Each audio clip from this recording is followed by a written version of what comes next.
Hello everyone, my name is Lahari. I am from ECB section. My roll number is 20BQ1A0486. Today I am going to explain about stators and rotors. First look into what is a stator. The stator is a stationary part of a rotatory system found in electric generators, electric motors, etc.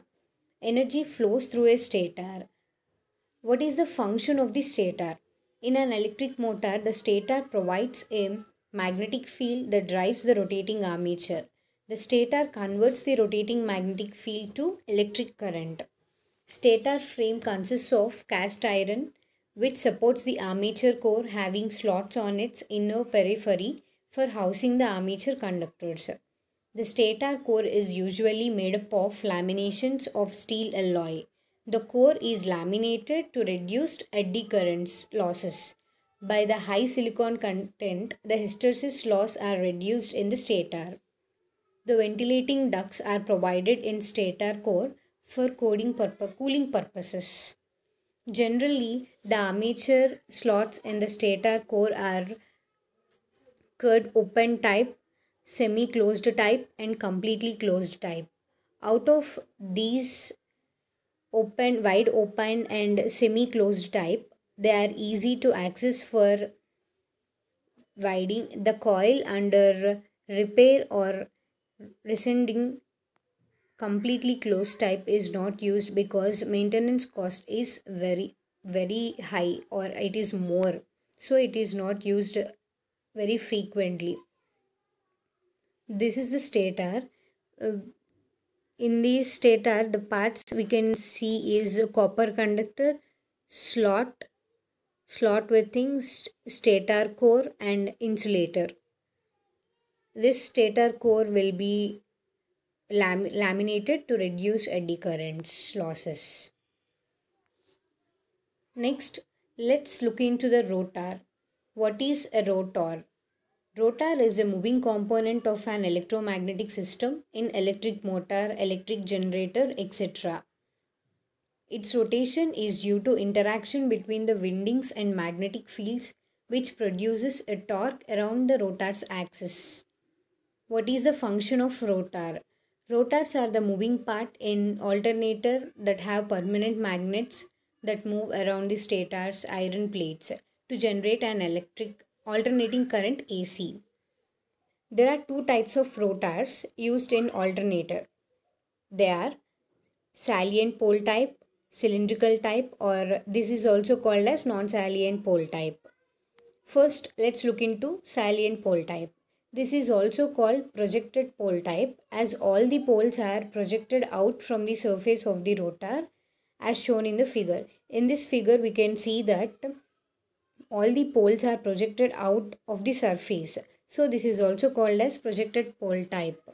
In this diagram, the rotor consists of stator, and it consists of a field winding, projected pole, bolt, shaft, mechanical support.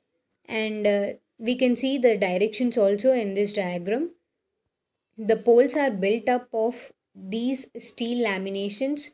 The poles are bolted to the rotor as shown in the above figure. The pole face has been given a specific shape. The field winding is provided on the pole. These rotors have large diameters and small axial lengths.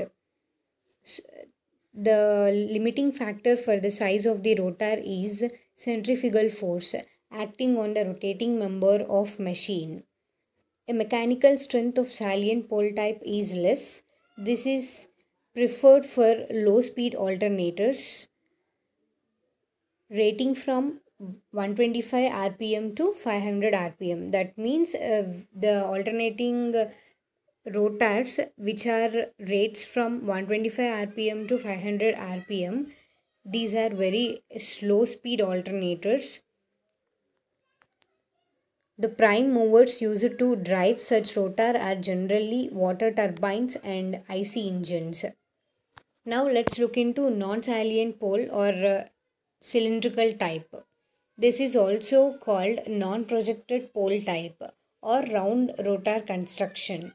because all the poles are inside the inside it. So it is not like a salient pole type. Here all the poles are projected out.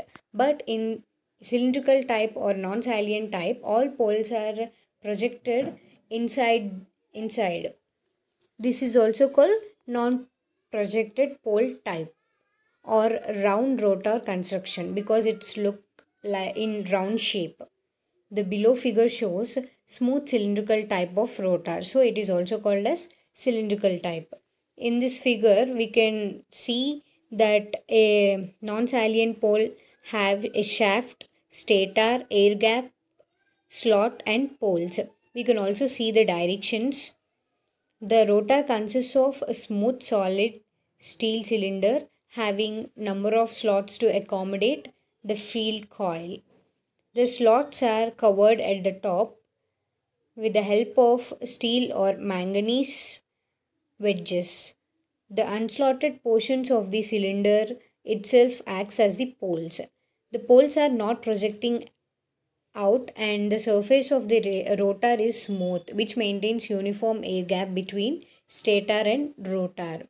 These rotor have small diameters and large axial lengths.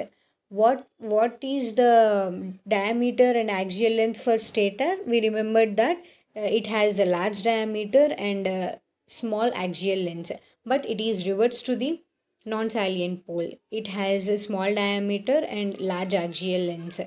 This is to keep peripheral speed within limits. The main advantage of this type is that these are mechanically very strong and this preferred for high speed alternators ranging between 1500 to 3000 rpm. Such high speed alternators are called turbo alternators. The prime movers used to drive such type of rotor are generally steam turbines, electric motors. I hope that we learned something about stators and rotors and types of rotors. Thank you.